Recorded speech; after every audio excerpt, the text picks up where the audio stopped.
You play with some big-time players, my guy. How about I go through a list of these guys? LeBron, Giannis, Kawhi Leonard, Paul George, Ant-Man, Cat. You've had some great teammates over these years that you've only been able to make the conference finals with because your impact was that strong. One time, James Harden, Russell Westbrook, Sweet Lemon Pepper Lou, and Dwight Howard. Not every all-star that's played in the game or plays in the game wants to play the way we do or wants to see the type of performances that we've had. I know NBA players play so hard in random open gyms in the summer but give no effort in the All-Star game. My response is because All-Stars take the game for granted. Trae Young's response was, he said, relax, let us speak for ourselves. He's been to the playoffs 3 times. I've been to the playoffs 9. 9 is more than 3. He's been in the NBA 7 years. My first 7 years, I didn't miss the playoffs at all. Don't put yourself up here, right? Because you score a lot of points and a lot of assists, but you lose. So there's more clips of these guys both going at it, and I'm gonna play those clips as this video continues. But I wanna bring some good conversation out of this, and let's really stick to basketball because I'm gonna really focus also on Trae Young and his playoff success, and we're gonna analyze what Pat Bev said.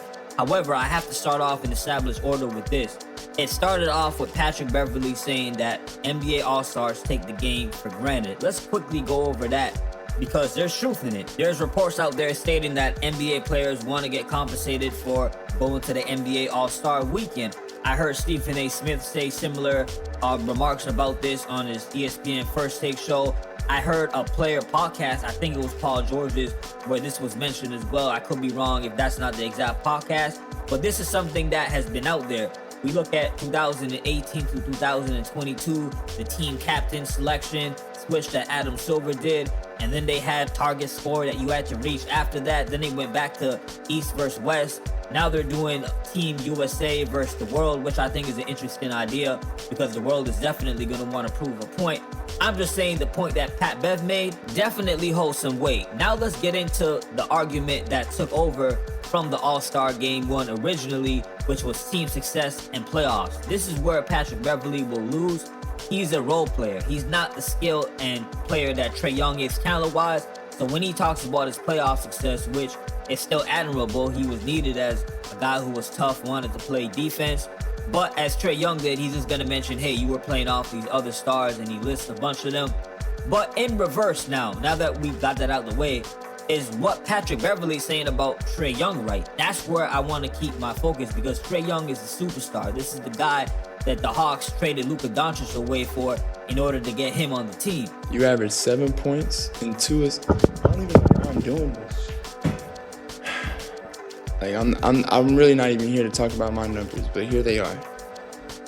Let's get into some more facts actually. You talk about a winner. What have you won? Tell me, what have you won? You're a little bit later into your career. I was 19, about to be 20, going into my rookie season. Do you want to know your age going into your rookie season?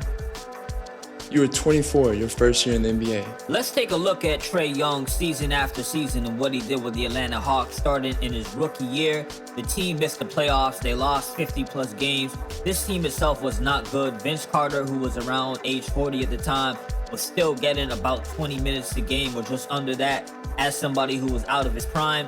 So that just tells you a lot about what was going on with the team. The year after that is pretty much the same thing. No real pieces around Trae Young, but he's still putting up numbers. And every season, really from his rookie year to now, he's putting up great numbers, okay? The third year, this is where things turn around. We're talking 2020-21. The Atlanta Hawks are 41-31. They finished 5th in the East. Some notable names for you on this team: Bogdan Bogdanovic, Clint Capella, John Collins, Chris Dunn, Danilo Gallinari, Kevin Huerter, DeAndre Hunter, Cam Reddish, Rajon Rondo, Lou Williams. Finally, some pieces where around Trae Young this team could win. They beat a New York Knicks team which was led by Julius Randle and a 49-win team, the Philadelphia 76ers, led by Joel Embiid. He did have a torn meniscus. He was still playing in that series and putting up monster numbers. The Atlanta Hawks make the Eastern Conference Finals. They lose to the eventual NBA champions, who were the Milwaukee Bucks for that year. Pretty good for a third-year player playing in the playoffs for the first time, losing to a team that had Giannis Antetokounmpo. Let's go to the year after that, 43-39. This is the 2021-22 season. They lose to the Miami Heat in 5 games. What made it worse is that During this first round of the playoffs, Trae Young did not play particularly good, especially one game where he had 9 points and 5 turnovers.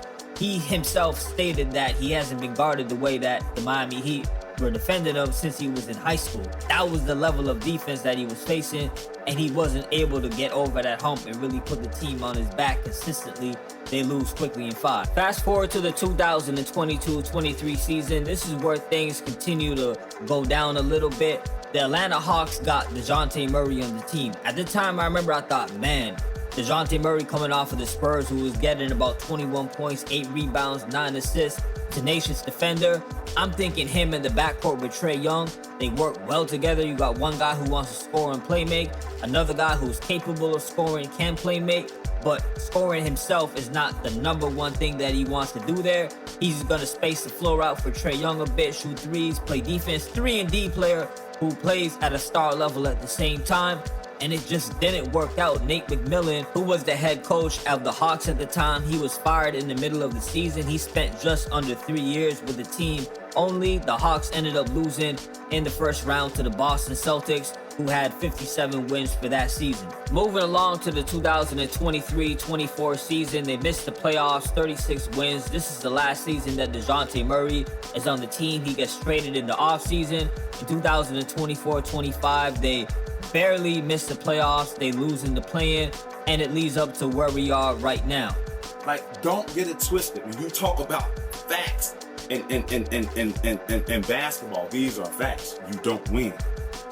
People get fired. Simple as that.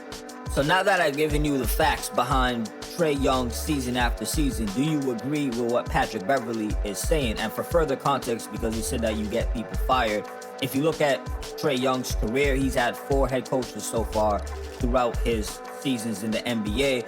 And I'm going to say we're in an era where coaches are getting fired a lot more easier. You saw Tom Thibodeau with the New York Knicks beat the defending champions Boston Celtics. A lot of people, I don't think, had them winning. And then because he lost to the Indiana Pacers, it seems like he got fired because that was a series he's supposed to win. However, if we're talking about a winning environment and winning culture, is Trae Young doing that right now with the Hawks or throughout his career despite the fantastic numbers that he puts up?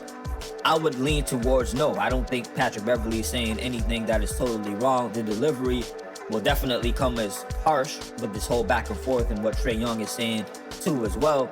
But that's where I'm at with it. You can let me know how you feel. And ironically, with Trae Young, he's putting up these numbers, but because the Hawks aren't always winning, that's also the reason why he's not in as much All-Star games as he should. Right? So I'm looking at the team right now, the Hawks roster. If Reza Shea can step up in his sophomore season, Jalen Johnson continues to improve. They have Porzingis. If he's even somewhat healthy, that will be a great addition. Dyson Daniels, good defender. The East has been even weaker now that the Boston Celtics are going through their injuries with Jason Tatum, the Indiana Pacers with Tyrese Halliburton. This is the year for Trae Young to really prove people like Patrick Beverley wrong, and even me who thinks, yeah, Patrick Beverley has a point. I'm going to be more interested and try to watch more Hawks games. Like, share, and subscribe. Leave it in the comment section your thoughts about all of this. And as always, salute for listening. Peace.